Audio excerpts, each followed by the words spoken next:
would also at this time like to welcome a large number of online viewers, mainly students. As the event is being live streamed, so before we start, let's permit ourselves a moment of nostalgia and look at the conclaves gone by.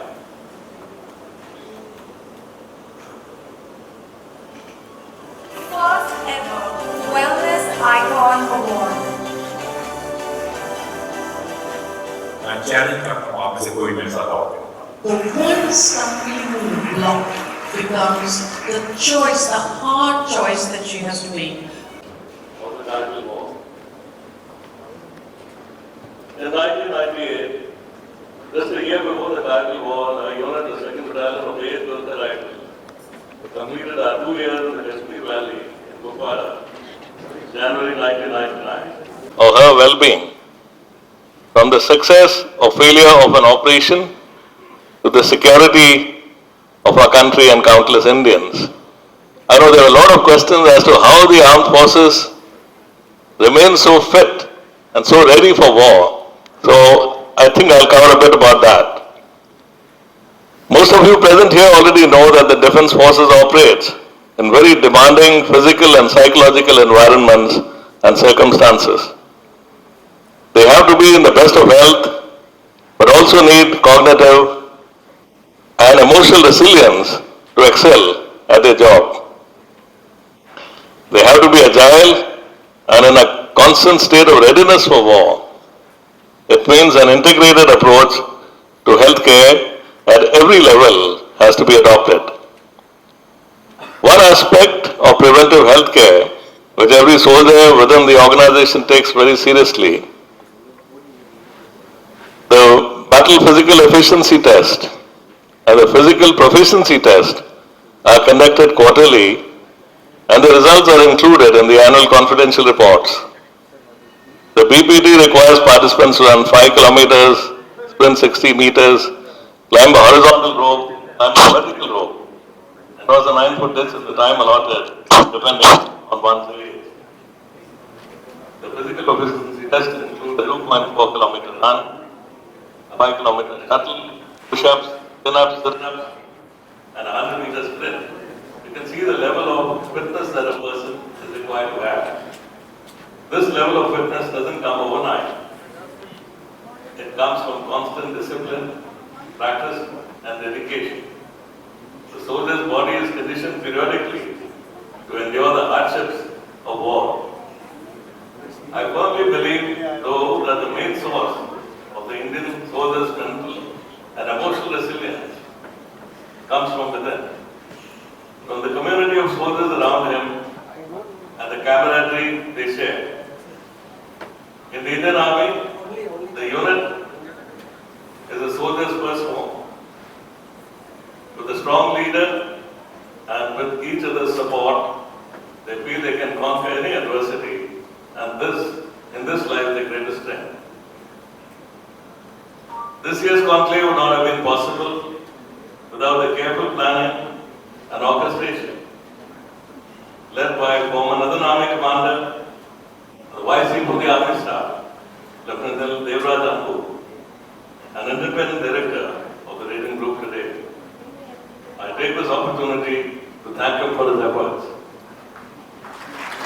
Chosen for the talk today is making of grand and military strategy and our lessons from Kargil War.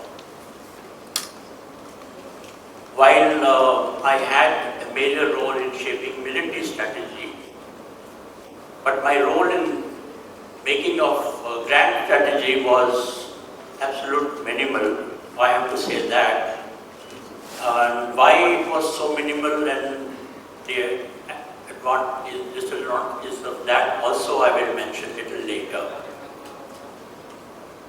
Let me start with the kind of circumstances that we had and the inputs that we had while making the grand strategy at the political level. As you know, the grand strategy in India is made by the Cabinet Committee of Security, headed by the Prime Minister. The first one I would like to mention, Lahore Declaration. had generated considerable political euphoria after February 99. Political circles believed that Indo-Pakistan relations would improve and cross-border infiltration, which had become more intense earlier, it would cease. And I just want to remind you that during that war period, we had an interim government. It was not an elected government at that time. It was an interim government. Two things I would like to mention here. First is that at that time, our two prime ministers of India and Pakistan, after signing of declaration of war, they were now having talks through their interlocutors. Mr. R.K. Mishra from our side and Niaz Naik from the other side. But we did not know. The armed forces did not know anything about it. It was at that level only. The second thing I would like to mention here is that sometime during the end of March, I recall Prime Minister telling me, why don't we stop firing on the line of control? And I told him, I said, sir, it can't be done. So he looked at me questioningly. I said, sir, as long as there are attempts of infiltration from the other side, there is firing from the other side, how can I tell my troops not to fire? President Clinton writing to China about it. Third factor would be intelligence report on assessments. In 1998-99, the focus of all intelligence reports and assessments was on militancy in J&K. Some intelligence bureau reports indicated that some terrorists were being trained in POK with a view to infiltrating them across the LOC. These reports were not area specific. The possibility of a conventional war with Pakistan regular forces was consistently negated. On the other hand, intelligence inputs and assessments reflected a lack of preparedness on Pakistan's part as far as the military conflict is concerned. I can quote a report that we received in March 99. It said, waging a war against India in the immediate future would not seem to be a national decision from the financial point of view, that is talking about Pakistan. Nawaz Sharif's government would be left with little option but to pursue intelligence, other infiltration and indulge in a proxy war in Jammu and Kashmir as part of an attempt to keep the hardliners subdued. And this is March 99, when already the Pakistani army chief had started infiltration on our side.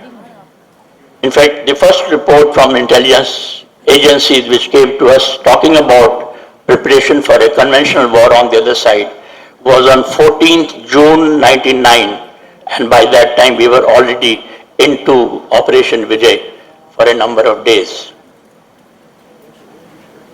I want to mention here, recently one journalist wrote an article in which he quoted an intelligence report of 2nd June 98. And I had to criticize him for not speaking the truth in that article.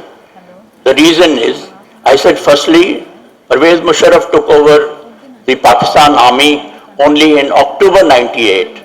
So how could